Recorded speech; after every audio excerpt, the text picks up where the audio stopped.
The Vanishing of Whisperfield. They say no one leaves Whisperfield, but still I went in. Now I'm not sure if I could ever leave. Disclaimer: all the names, events, and places in this story are entirely fictional. Any resemblance to actual persons, living or dead, or real locations and incidents is purely coincidental. This is Tales of Dark Echoes, where we gather stories stitched from the shadows, shaped by fear, and told in the voice of forgotten truths. Proceed, if you dare. Before I begin, hit that like button, subscribe to Tales of Dark Echoes, and turn on notifications. These stories are based on mysterious disappearances, dark folklore, and unsolved horrors. Share this if you've ever felt like a place was watching you. This is a POV journal recording of Dr. Adrian Rourke, a paranormal researcher. Day 1. The arrival at Whisperfield. I've been tracking unexplained disappearances for over 12 years, but nothing prepared me for Whisperfield, West Virginia. A town with a population that seems to shrink weekly. One missing person every 7 days. No patterns, no suspects, no bodies. The town sits between dense Appalachian forest and a stretch of abandoned coal mines. The perfect place to disappear. I drove in through thick fog just before dusk. The highway behind me, gone. Just trees, like the town pulled me in. Locals are evasive. The sheriff, a grizzled man named Halvers, warned me to keep my curiosity in check. Said, the town takes what it wants. I thought it was small town superstition. I was wrong. Day 2. The deafening silence. Something is wrong here. Whisperfield is too quiet. No dogs barking, no laughter. Just the occasional creak of shutters and the wind pushing through hollow streets. There's a church, but the steeple bell is rusted over. A diner, open but empty. And then there's the motel I'm staying in. Room 6, the only key available. The owner, an older woman with cataract-clouded eyes, handed me the key without a word. Just nodded. That night I heard whispers through the air vent. A child's voice repeating 6 days left, 6 days left. Day 3, the unusual pattern. I dug through missing persons records. 78 disappearances in 18 months. Always on the 7th day, always at night. No signs of struggle. They vanish from locked homes, from beds, from behind bolted doors. The only connection: every victim spent time in the town's abandoned schoolhouse before they vanished. I found the building just past a thicket of dead trees. No birds, no squirrels, just silence. My EMF reader spiked near the gymnasium. That's when I heard it. Footsteps echoing behind me. I turned. No one there. Day 4. A local's warning. I finally got someone to talk. Eleanor Price, 92 years old, blind and sharper than anyone else here. She said, "The town's not cursed, son. It's hungry." She spoke of an old ritual, something the town did during the coal collapse in the 1930s. A trade, people, for prosperity. When the economy tanked, the land gave them one condition. Someone must go missing every week, or everyone pays the price. She called it the tithe. I asked her who decides who goes. Her answer?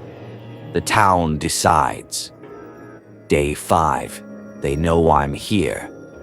My motel room door was unlocked this morning. Nothing missing, except my recorder. Then it reappeared an hour later, sitting perfectly centered on the bed, playing static. I walked the streets. People stared through curtains. One man mouthed the words, "Run."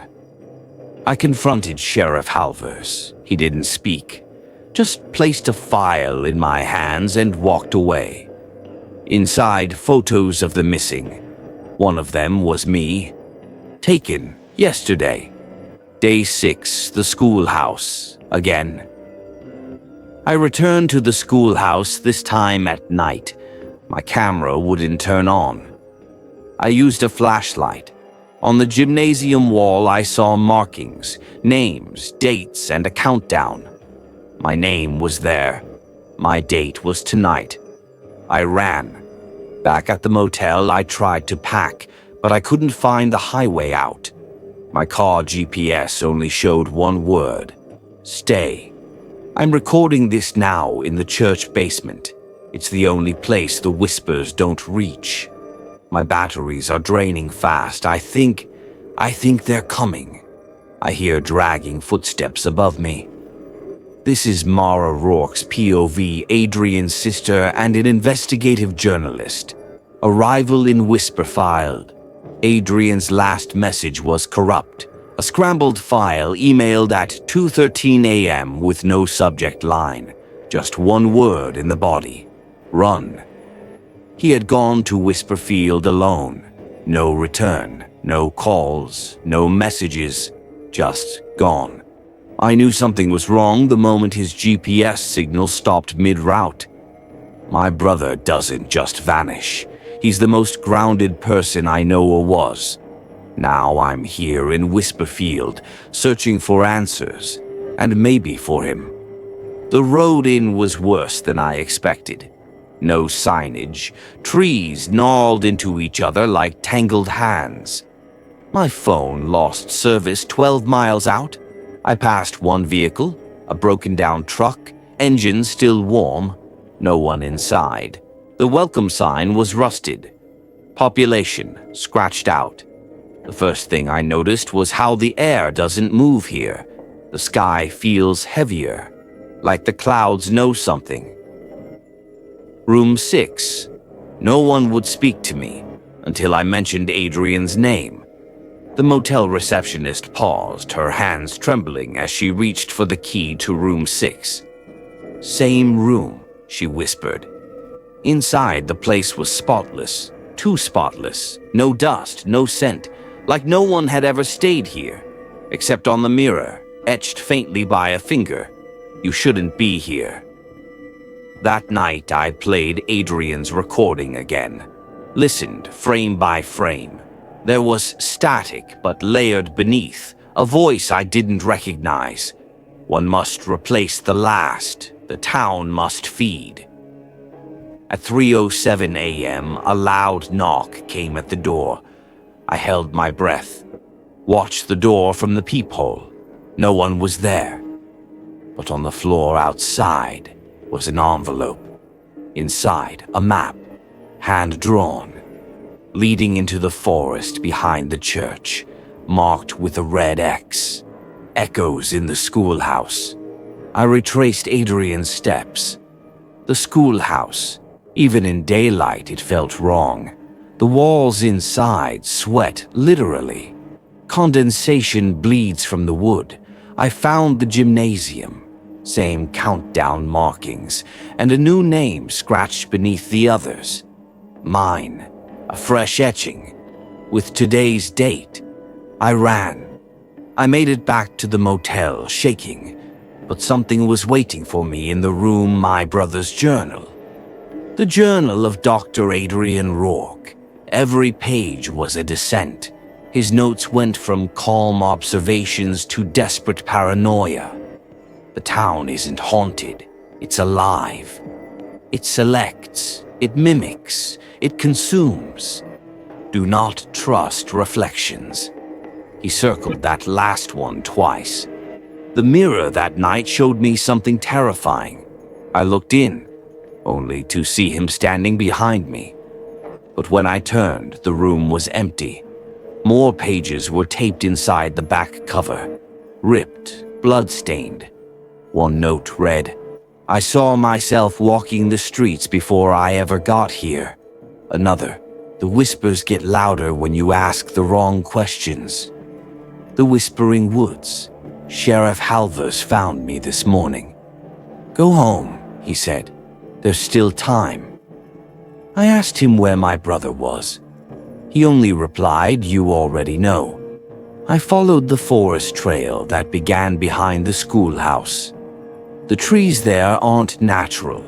They twist toward the center of the path, creating a tunnel. As I walked, I heard Adrian's voice. Mara, leave it, it's inside me. Then the voice shifted, became deeper, hungrier. You were always the next one. The forest spat me out behind the church, but the sky was different. It was darker than it should have been, like time had bent. The reflection doesn't match. Today I realized my reflection is lagging. It mimics me, but just slightly off. A blink too slow, a smile that lingers a second longer. And when I turned my head, it didn't. I shattered every mirror in the room. Then I found the recording device Adrian left behind, buried beneath a floorboard. New files were on it. Recordings of me, sleeping. One file was labeled Trial 3 Failure. In it, something was speaking in my voice, rehearsing phrases, testing, mimicking. The bell tower. The church bell rang at midnight. I went, I don't know why. Compulsion, maybe. Inside, townspeople stood in a perfect circle. Eyes white, lips moving in silence. In the center, a stone altar. On it, a photograph of Adrian, and beside it, mine. Sheriff Halvers approached me. You weren't supposed to hear the recording. What is this? I demanded. He sighed. The town doesn't take, it invites. Once you hear its call, you're already chosen. One replaces the last. I asked him what happened to Adrian. He looked behind me, and when I turned, he was there. But wrong. His eyes were hollow, his skin thin, like wax stretched too far. And he spoke in unison with something deeper. You broke the line, now the cycle shatters. The townspeople screamed in unison. The bell above burst into flames without burning. And everything went black. I woke up in room 6. The clock read 7:13 a.m. Same as the day before, same bird song, same muted sky. Except on the nightstand was a fresh key. Room 7, but the motel only has 6 rooms. I asked the receptionist about it. She stared at me blankly. We've always had 7 rooms, she said. The hallway had extended. Room 7 was at the end. I opened it and found my apartment. My real apartment. My photos, my bed, my unfinished coffee from last Thursday. But outside the window was Whisperfield. I'm trapped. It's not just a town anymore. It's inside everything. POV, Mara Rourke, the day after the loop began again. I stood in my own apartment, my couch, my fridge magnets, even the coffee stain on the rug from last week. But outside the window was Whisperfield. The Appalachian fog pressed against the glass like a living thing. I opened the fridge. Everything was cold, real, except for one thing, a photograph of me and Adrian taped to the back wall. We never took that picture. I know we didn't.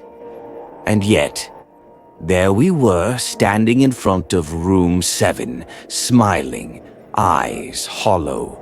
I needed to get out. I opened the front door and found myself back in the Whisperfield church.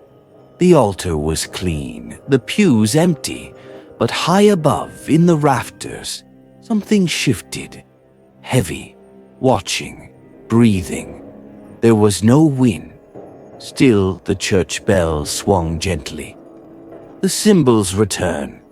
The floor beneath the altar bore a new symbol, drawn in ash. A circle with 7 jagged lines cutting outward like spider legs. I reached to touch it. Pain. A scream erupted in my skull.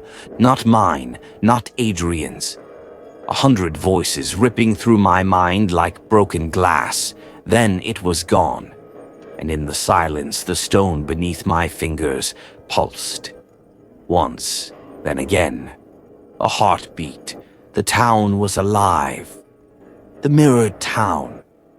I ran. Streets blurred past, but every road turned back on itself. The diner led to the library. The library led to the schoolhouse. The schoolhouse led to the diner. Endless. Until I saw it. Myself. Walking on the other side of the street. Same clothes. Same limp from the fall in the woods. But her, its eyes met mine. And it smiled, a wide, inhuman grin. Then she walked into the sheriff's office and vanished. Digging through files, I broke in. The sheriff's station was dark, dusty. Files dating back to the 1800s. I found the ledger marked missing. It started small. 1 person every few years, then every year, then every 7 days. But what chilled me was the pattern. Each name repeated, over decades. Mara Rourke, 1952, 1973, 2007, 2025. How? Faces change, names return. I found Adrian's file. His picture was dated 1946. I wasn't supposed to see this. The library keeper. That night I went to the library. The books whisper when you're alone. Literally. Do not read aloud, a note warned, scrawled on every tome.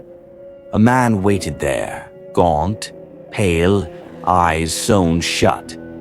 You broke the seal, he rasped. Now it remembers. What does? I asked. He pointed to the shelves. The town, the god, the cycle, the 7th room. He handed me a page torn from a diary. The 7th room is not a place. It is a decision. Once opened, it opens you. He screamed then. Long, endless. As his mouth opened wider than should be humanly possible, and books flew from the shelves, wrapping around him like vines. When they dropped to the floor, he was gone. The tunnel under Whisperfield. I followed a trail of ash leading behind the church, found a cellar door I hadn't seen before. Below it, a tunnel carved from salt and soot. The walls pulsed, whispered. I followed it for hours, maybe days. My watch spun wildly.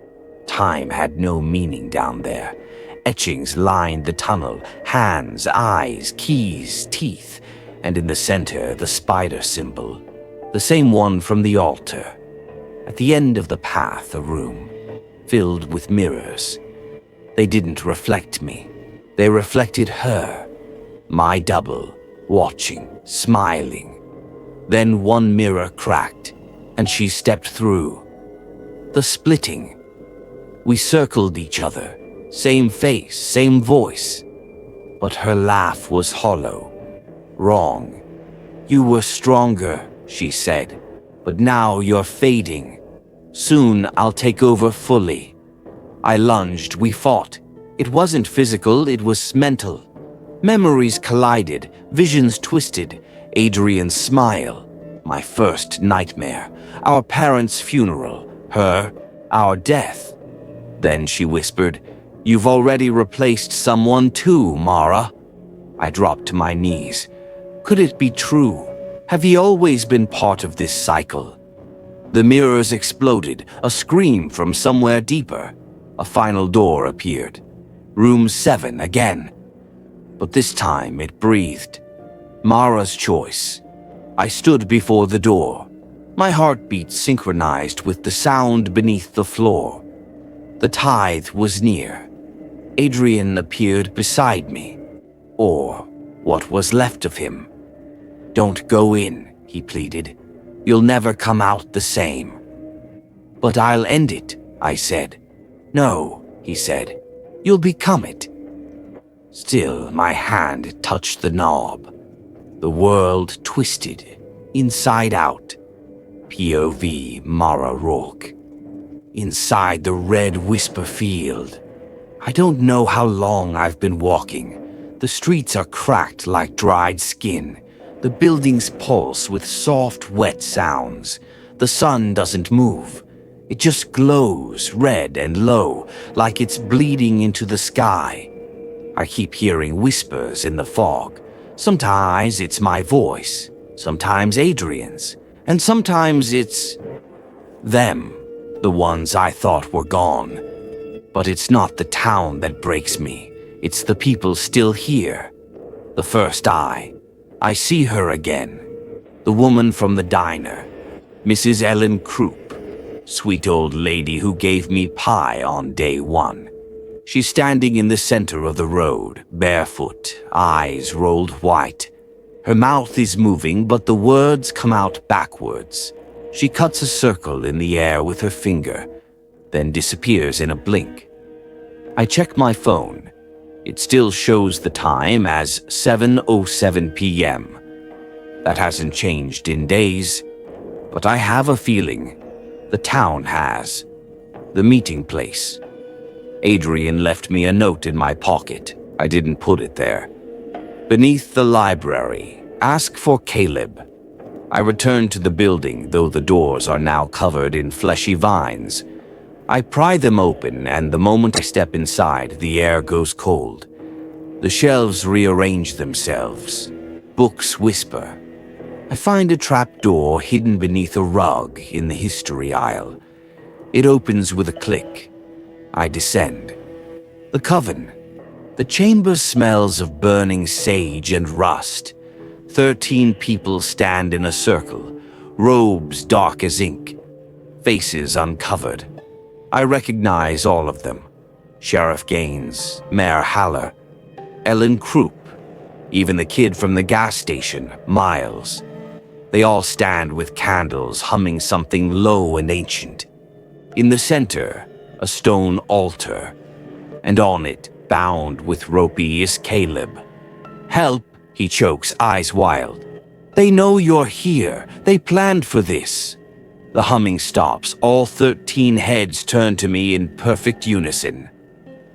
The reveal, the cult of the seventh room. Mayor Haller steps forward.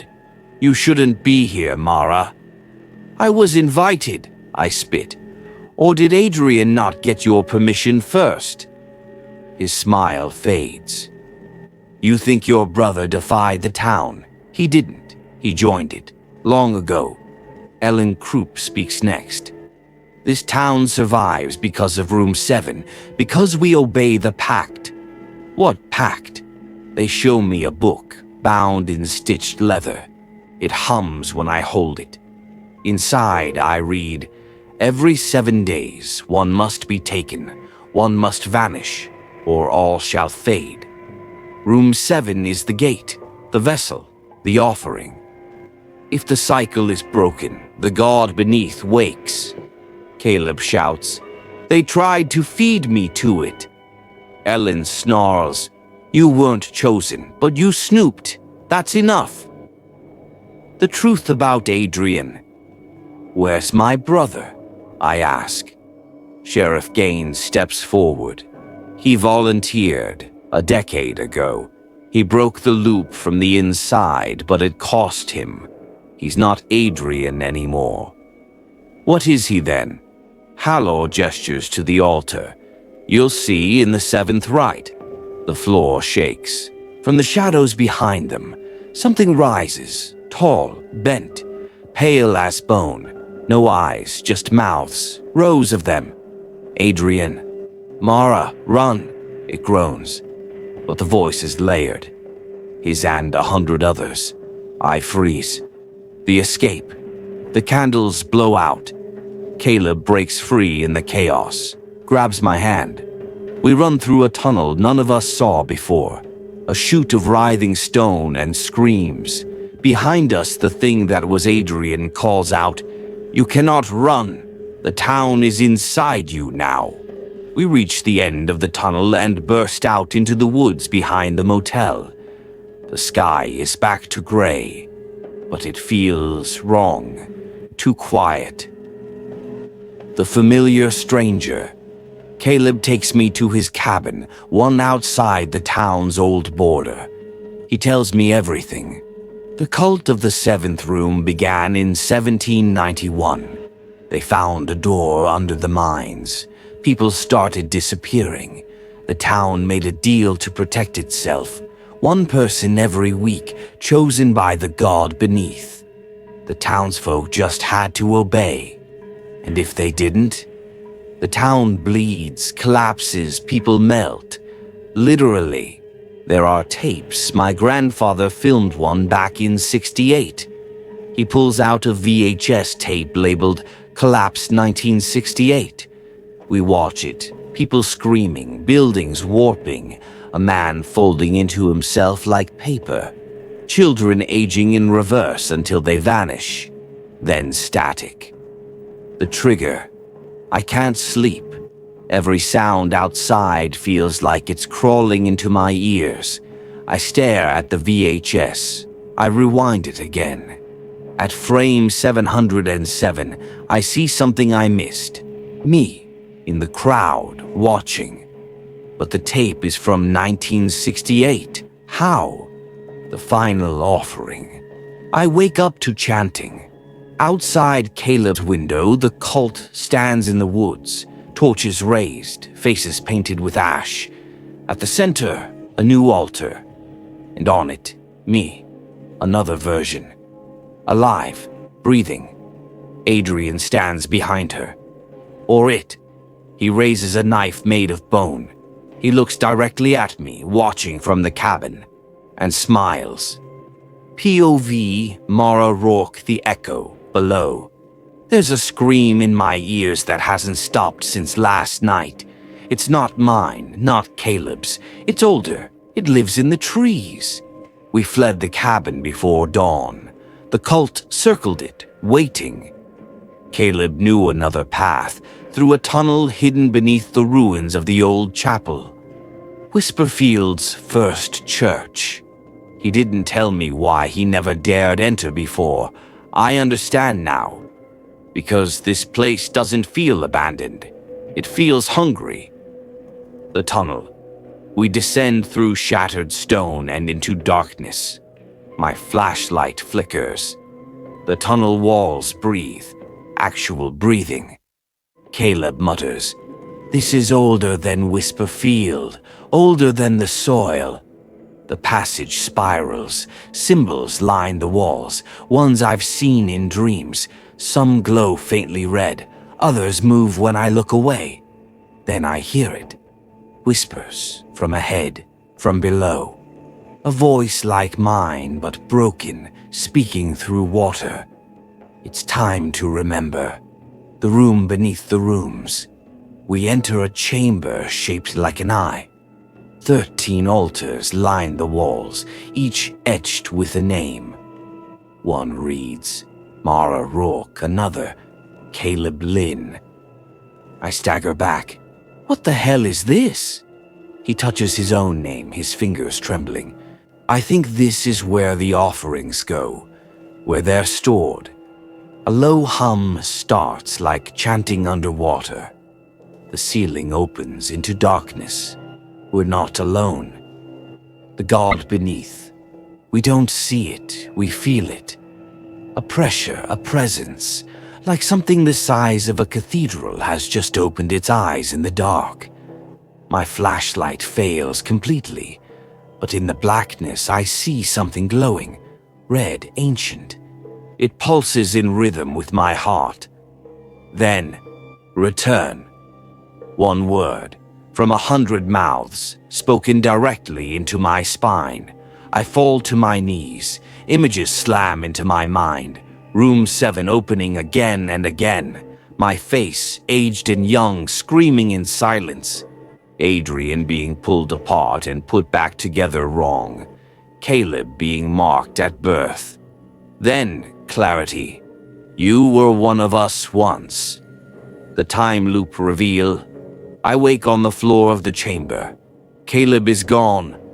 I call out, but my voice echoes before I speak. Time doesn't work here. On the wall, the nameplate that once read Mara Rourke is gone.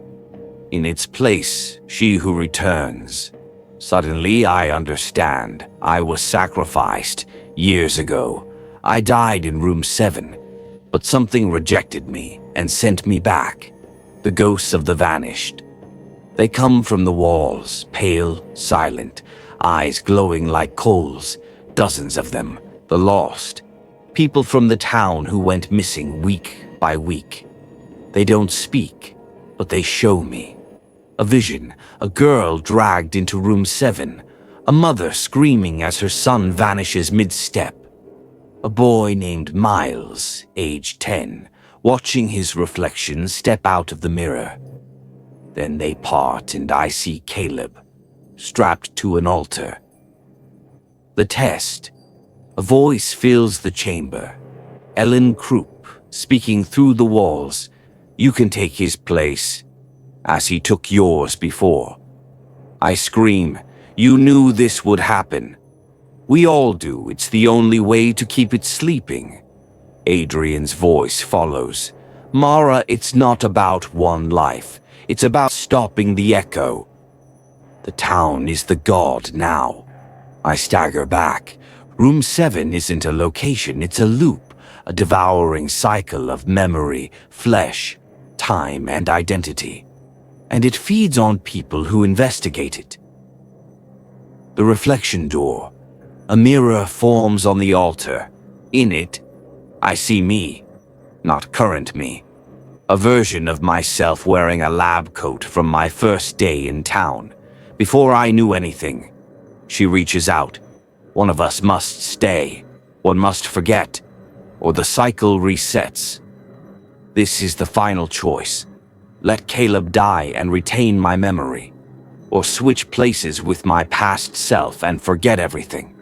But if I forget, the town continues. If I stay, I become part of room 7. The decision. I turn to Caleb. He's crying. Let me go, he whispers. You saw what happens if the gate opens. I'm not worth it. But I shake my head. I remember what it felt like to be offered, to be forgotten. I step toward the mirror. My past self smiles. She doesn't know the truth. She's just curious, just like I was. We switch. The cut. Suddenly, I'm outside the motel again. Sunlight, birds, my car. I check my phone. Day 1. I feel a strange calm. A memory tickles the back of my mind, but I can't reach it. I drive into town, meet Caleb at the gas station. He smiles. First time in Whisperfield. I nod. Just curious, heard people have been disappearing.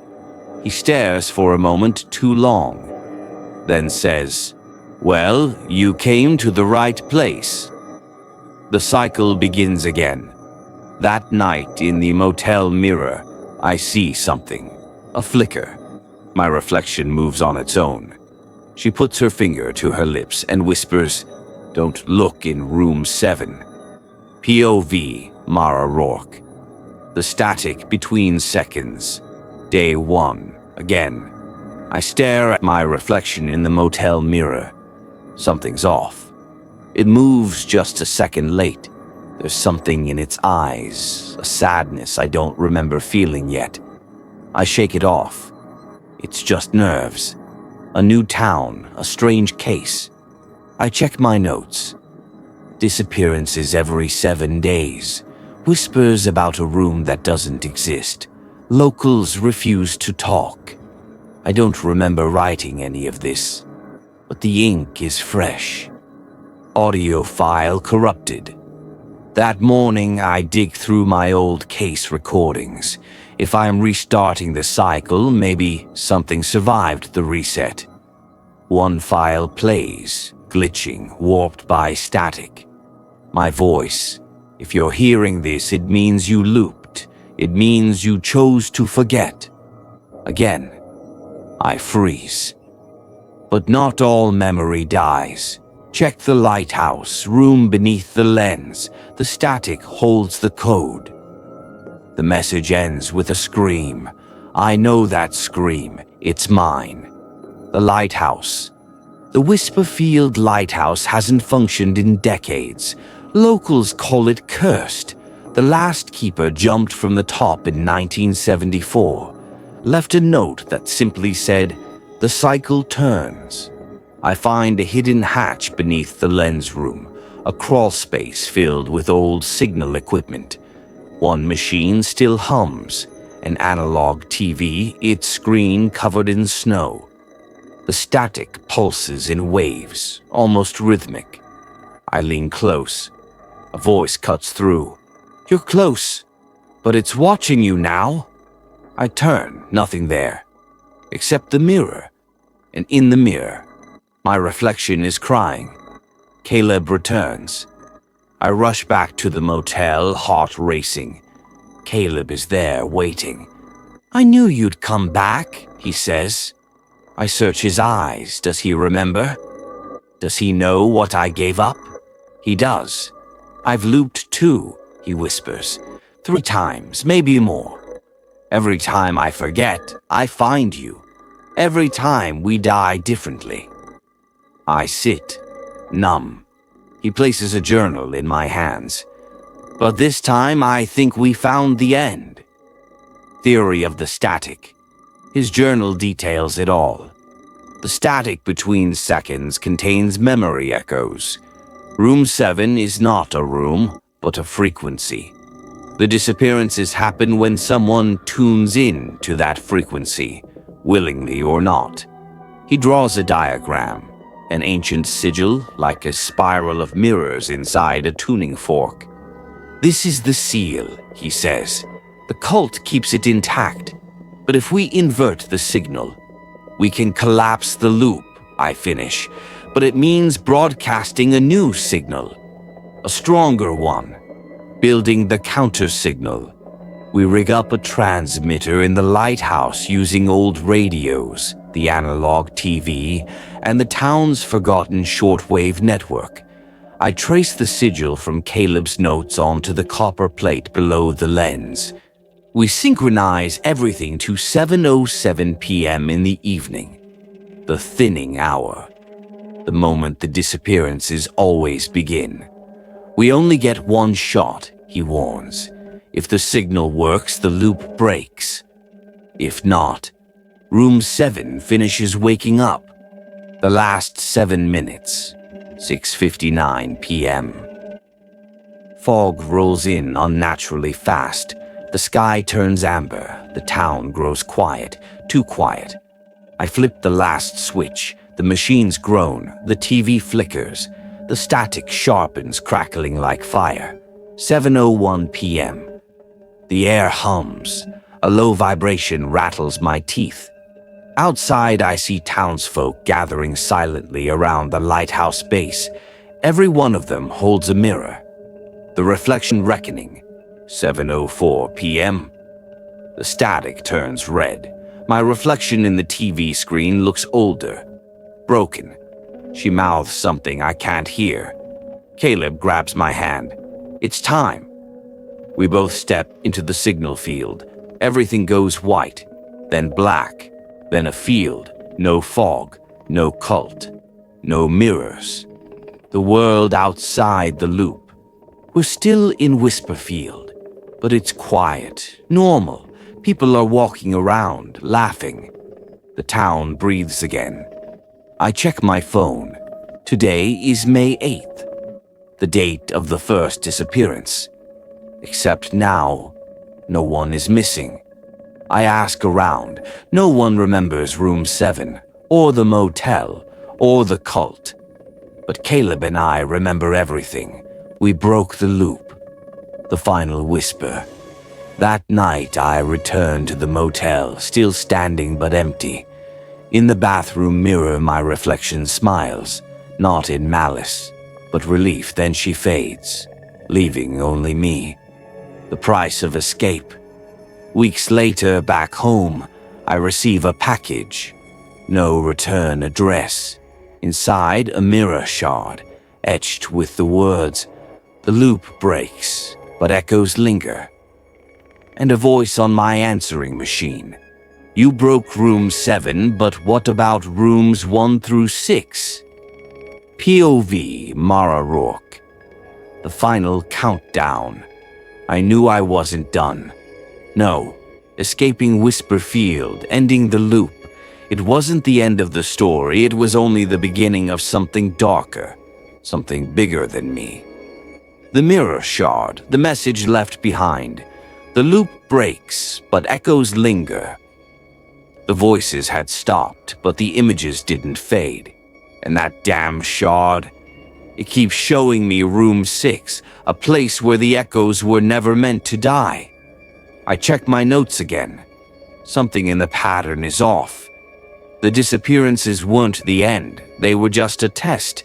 The room wasn't the only place they were keeping something hidden.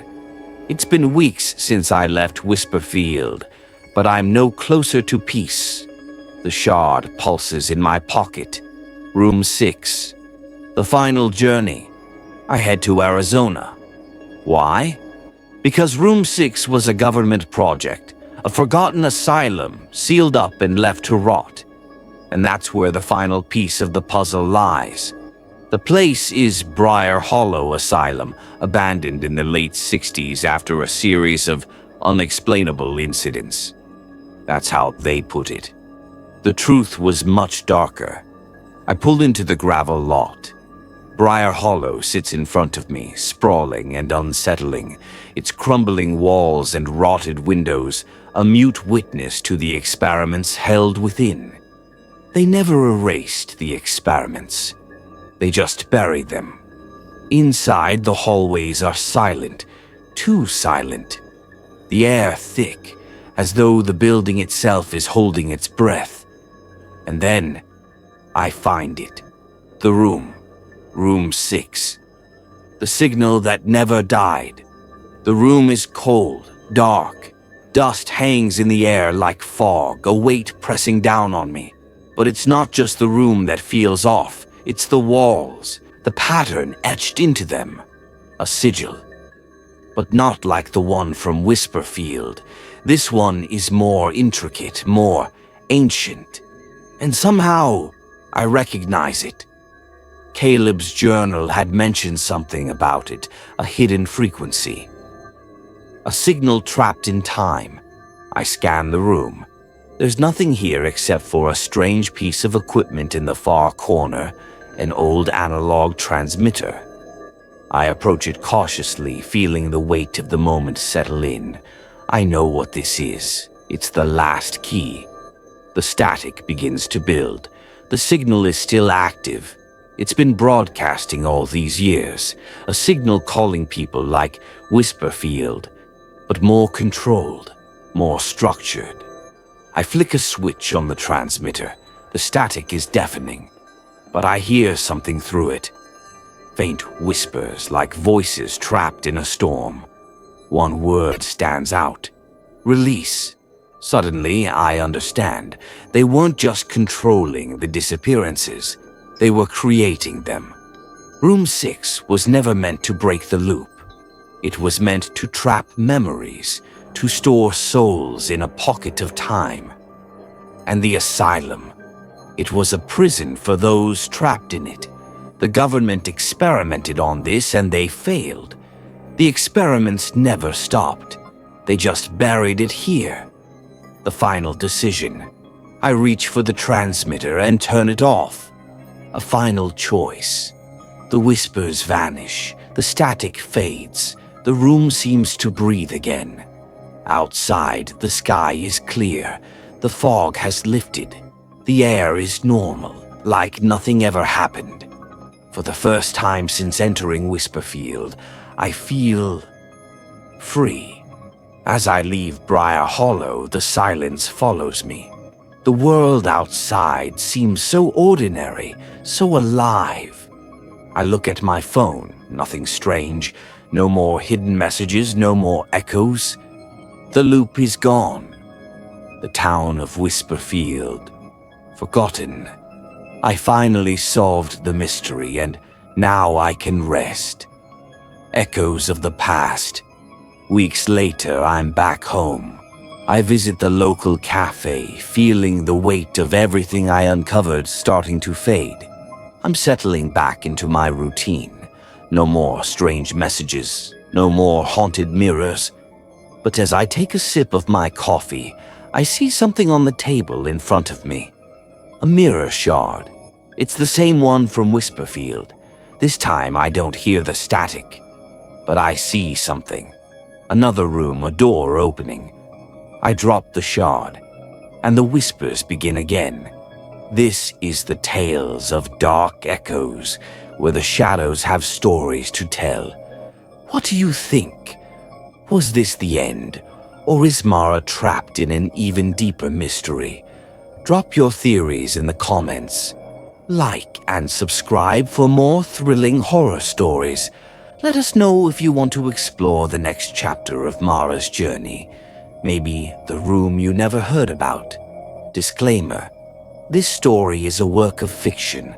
All names, characters, places, and events, though crafted to feel unsettlingly real, are entirely imaginary.